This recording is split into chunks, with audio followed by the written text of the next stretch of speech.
listen, you're trying to get better at all types of stuff with your ankle. Here's a quick go. Go your 4-finger length away from the rail and your toe. Bring that knee to that doorway or that rail that you're using. If your knee can touch the rail and your heel stays, awesome. If your knee can't touch the rail and your heel comes up, then that's where you hang out at, okay? This is called our passive range. This is your flexibility. So now what I'm gonna do is I'm gonna pull my toes up actively, engaging all that shin muscle. It's gonna be very challenging. You can grab onto the rail if need be. Now I'm gonna pull the balls of my feet up very aggressively.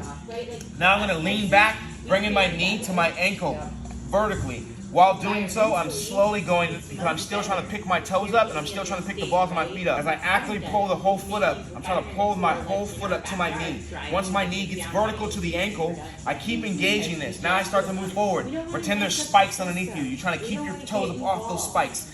Okay, keep engaging your feet. You're trying to pull this up. All this muscle is going to really get after it. And then as soon as the front half of the ball of your big toe, not the big toe itself, but the ball, right here. As soon as that touches, you hang out, rest, and then boom. That's my active strength. Passive is flexibility.